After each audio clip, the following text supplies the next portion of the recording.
president who's been focused on your issues.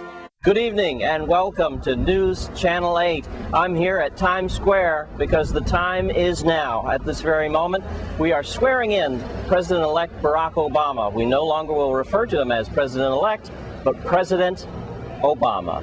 We're here at Times Square where all the festivities are beginning, and they are now offering 44-cent shots today, all day long, in honor of the 44th president. In today's top stories, it comes as no surprise, it is the swearing in of Barack Obama. We go there now. I, Barack Hussein Obama, do solemnly swear. I, Barack Hussein Obama, do solemnly swear. That I will execute the office of President to the United States faithfully. That I will execute the office of President of the United States. The office of President of the United States faithfully.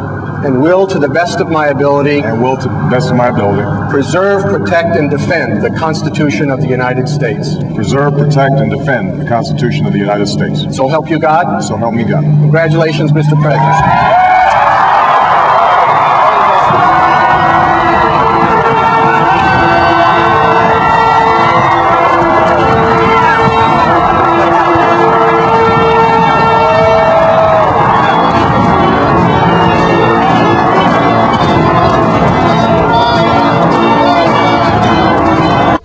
Well, today is a very special day for this reporter and all over the world as we see the 44th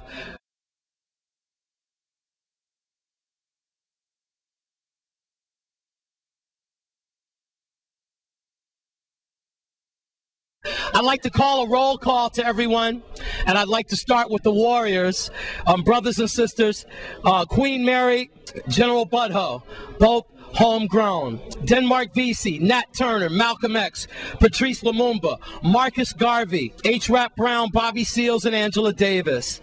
The sisters who shined their lights to freedom, Harriet Tubman and Sojourner Truth. Also, I'd like to pay tribute to the educators, Booker T. Washington, W.E.B. Du Bois, Benjamin Banneker, George Washington Carver, A. Philip Randolph. They all fought for the very country that black people, they said black people just didn't measure up to a white person. I want to give tributes to brothers like Crispus Attucks, the first person to die in the Revolutionary War in the Boston Massacre, all the way to David Canegata, who gave his life into the Iraq War, homegrown right here, and to the poets who bring it home sweetly, Maya Angelou and Phyllis Wheatley. Also, I want to say, just like Michelle Obama, for the first time in my life, I am proud to be an American. We're here at the UVI campus. This is the inaugural processions for Barack Obama. Again, we can see it here in the cafeteria and also the Great Hall. Now I'd like to get some interviews and see how people feel, if they could feel it like I do on this special day. All right, here with us now, Professor Campbell Barnes and also King Kong Fukapleni. Congratulations, Calypsonian of the Year. Thank you, Wes. And you're tutoring some students up here this morning.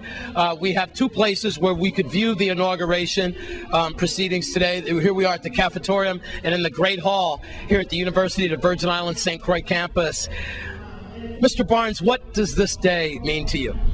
Well, first of all, I'm happy to have the opportunity to make some comments about the selection of Obama, right? A black man, as we say, as the President of the United States. No, I have a slightly different take on the celebration than most people.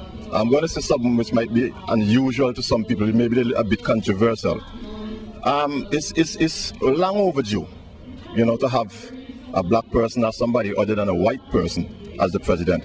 It has always puzzled me that of 43 presidents, all of them happen to be white. I don't think that's a coincidence. And the fact that that has happened, to me, it tells a lot as to how the society, the American society, is built up. We have come a long way, yes, but I have to go back to slavery and what took place. Okay, so one person is elected as a black person as the president. Now, are we going to just say that we have crossed the bridge? I don't think so. I am worried about the fact that we still have not had reparations for all the terrible atrocities that have taken place against our people. We still have not received reparations. I'm very serious about that. It bothers me about what took place with our ancestors, and as a result, it affects me too, because they came off the plantation without anything, and as a result, I came with nothing, and I'm starting from scratch. So I'm not terribly excited about the fact that no one black person broke through. I am excited about the fact that we need to stop this discussion about what is going to happen in terms of reparation for our people over what took place. When you go back to the talk about the border situation and so on, and the Van Schulten situation, you see, we're here today. And so it seems simple to most of us. But some of these people got their legs chopped off, or the pastor don't want to call, got them chopped off. They were tortured, raped, exploited. Imagine that you have your daughter, and she hits 15 or 14. And the master does say, go and fetch me that little girl and bring her up to my house. And he do what he want to do. I have to go back there, West. I have to revisit that.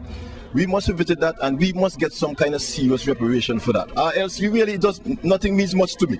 All right, so this is the beginning, but reparations still to come. Yeah, until that comes, and some form of apology, whether it's serious or not, because they can't read somebody's heart. Until that comes, nobody's really saying anything to me. So I will do my little celebration. I'm glad for the brother and son, but I'm not as excited about it as other people. And I don't think much is going to change, because he's still operating within a particular system, and the system is what it is.